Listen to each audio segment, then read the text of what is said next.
Hello students, आज हम पढ़ेंगे ब्रिटिश मंत्रिमंडल के कार्य व शक्तियाँ।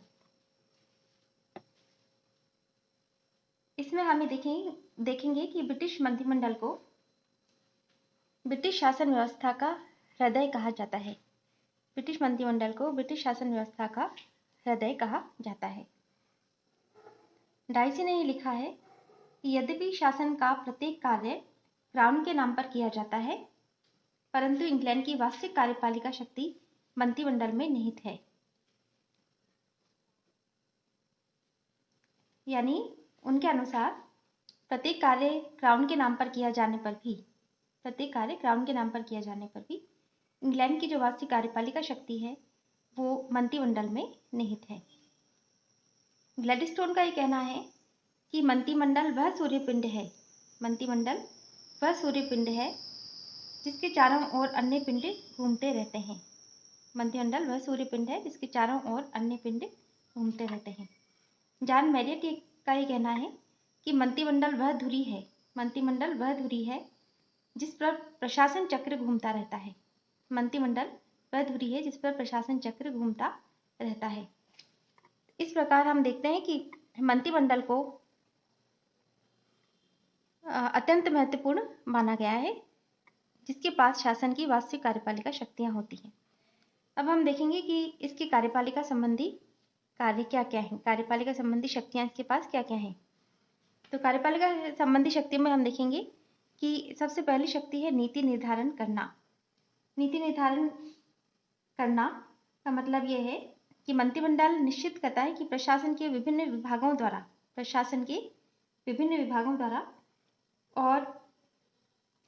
आंतरिक क्षेत्र में और वैदेशिक क्षेत्र में दूसरे देशों के साथ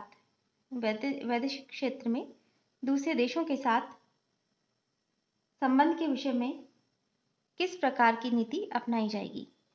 यानी कि आंतरिक और वैदेशिक क्षेत्र में जो नीति है वो मंत्रिमंडल द्वारा निर्धारित की जाती है और उसके आधार पर ही समस्त प्रशासनिक व्यवस्था चलती है। इसके बाद हम ये देखेंगे कि मंत्रिमंडल राष्ट्रीय कार्यपालिका है। मंत्रिमंडल क्या है? राष्ट्रीय कार्यपालिका है। जो मंत्रीगण है वो विभिन्न विभागों के अध्यक्ष होते हैं। वे अपने विभागों का संचालन करते हैं और उनके कार्यों की देखभाल करते हैं। अपने विभाग के अंदर आने वाली समस्याओं का वो समाधान भी करते हैं और अपने विभाग के लिए वे संसद के प्रति उत्तरदायी भी होते हैं। और संसद में विभिन्न विभागों की जो आलोचना होती है उसे देखते हुए प्रशासन के दोष दूर करने का वो प्रयास करते हैं। युद्ध, शांति और वैदेशिक नीति से संबंधित जो निर्णय होते हैं वो भी मंत्रिमंडल द्वारा ही लिए जाते हैं।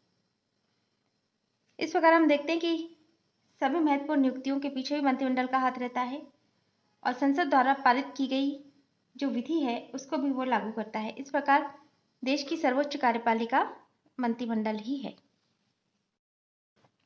इसके बाद हम देखते हैं कि मंत्रिमंडल का एक समन्वयकारी कार्य भी होता है।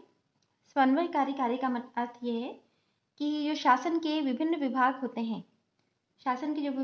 होते हैं उनका वो मार्गदर्शन करता है और उनके कार्यों में समन्वय करता है।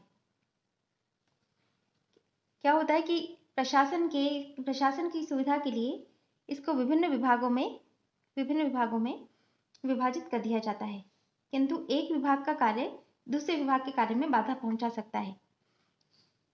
तो दो विभाग कई बार असंगत और असंबद्ध नियम बना सकते हैं और इनमें अधिकार क्षेत्र के लिए विवाद खड़ा हो सकता है। तो एक विभाग के सिद्धांत और नीतियां दूसरे विभाग के सिद्धांत और नीतियों के विरुद्ध होने पर ये विभागों में विवाद खड़ा होने पर समन्वय करने का कार्य भी मंत्रिमंडल ही करता है। और प्रधानमंत्री द्वारा ये समन्वय किया जाता है। मंत्रिमंडल की विभिन्न समितियों द्वारा ये समन्वय किया जाता है और मंत्रिमंडलीय सचिवालय जो होता है वो भी विभागों के समन्वय के लिए परामर्श देता रहता है।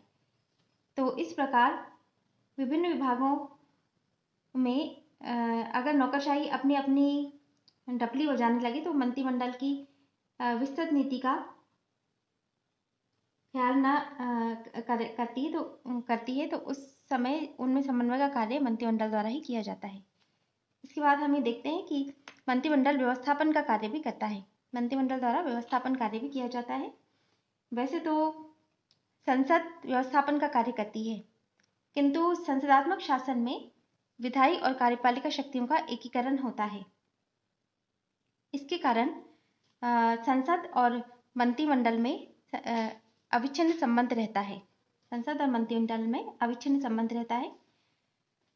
तो मंत्रिमंडल संसद का अधिवेशन बुलाना, स्थगित करना और विघटित करने के कार्य मंत्रिमंडल के परामर्श से ही किए जाते हैं। और जो राज सिंहासन का भाषण है उसको भी मंत्रिमंडल ही तैयार करता है। ये राज सिंहासन भाषण प्रत्येक नई संसद पर सम्राट द्वारा दिया जाता है। जब भी नई संसद का गठन होता है तो सम्राट द्वारा जो राज सिंहासन भाषण दिया जाता है वो मंत्रिमंडल के द्वारा ही तैयार किया जाता है। इसमें देश की संपूर्ण नीति का विवरण भी होता है। इसके अलावा हम ये देखेंगे कि राष्ट्रीय नीति को क्रियान्वित करने के लिए मंत्रिमंडल आवश्यक कानूनों का निर्माण भी करवाता है। उस आवश्यक कानूनों का निर्माण वैसे तो सरकारी अधिकारी करते हैं, मंत्रिमंडल उनको अंतिम स्वीकृति देता है और संसद में प्रस्तावित करता है और बहुमत के समर्थन से उनको पास भी ये करवा देता है। अब हम देखते हैं कि मंत्रिमंडल की एक शक्ति है सपरिषद आदेश, जिनको हम कहते हैं ऑर्डर्स इन काउंसिल।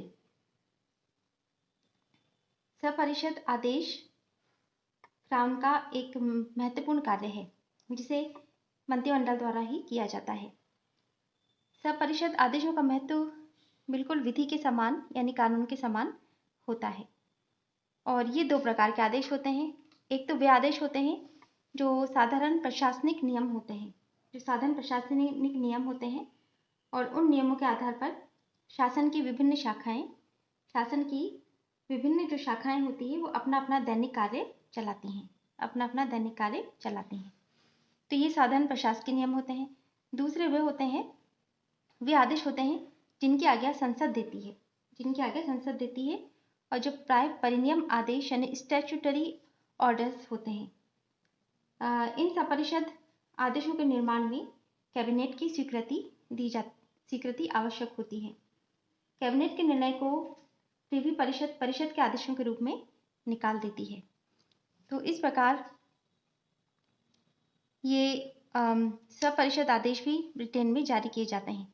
इसके बाद हम देखते हैं कि एक होता है प्रदत्त विधायन या प्रदत्त व्यवस्थापन का मतलब ये है कि आजकल बहुत ज़्यादा कार्य हो जाने के कारण और व्यवस्थापन कार्य भी बहुत बढ़ गया है, तो व्यवस्थापन कार्य बढ़ जाने के कारण संसद द्वारा अनेक विधेयकों के संबंध में केवल मोटी रूपरेखा पारित कर दी जाती है और जो सूक्ष्म बातों की पूर्ति होती है वो पूर्ति करना राजमुकुट पर छोड़ देती है, जिसे वह मंत्रियों और प्रशासनिक अधिकारियों द्वारा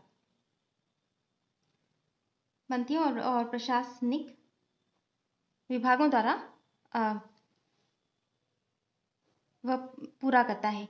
तो इस तरह से जैसे कोई भी कानून हो तो उसकी मोटी रूपरेखा संसद द्वारा पारित की जाती है और सूक्ष्म बातों की पूर्ति राजमुकुट द्वारा की जाती है, जिसे मंत्रियों और प्रशासनिक विभागों या प्रशासनिक अधिकारियों द्वारा करता है। तो इसे हम कहते हैं प्रदत्त विधायन।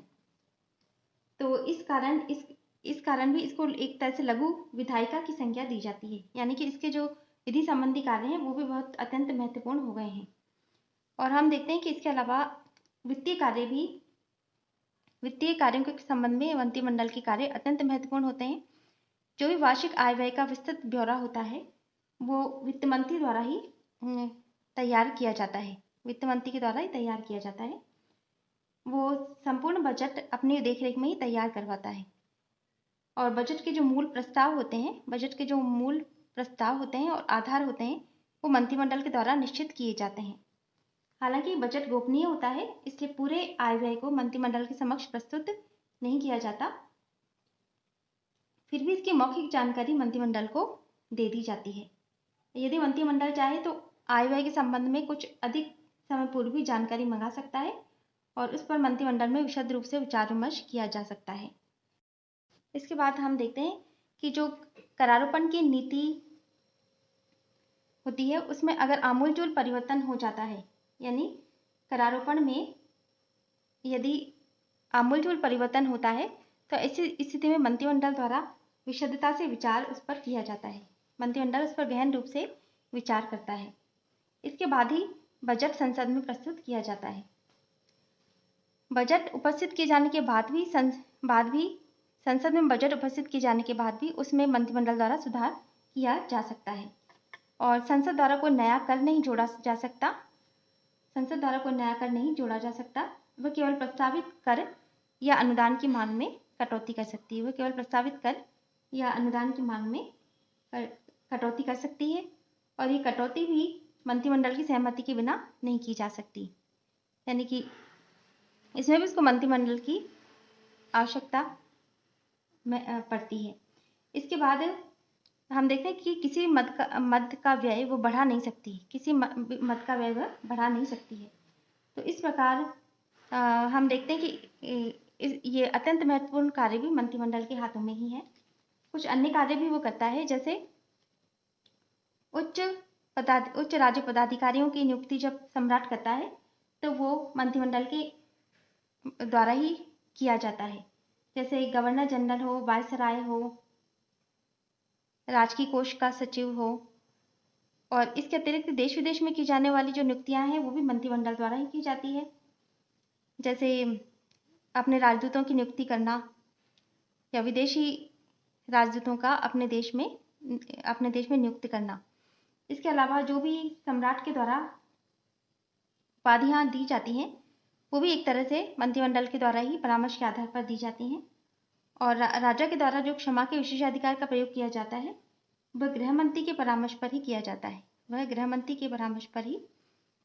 है। इस प्रकार हम देखते हैं कि मंत्रिमंडल के पास अत्यंत विस्तृत शक्तियां होती हैं।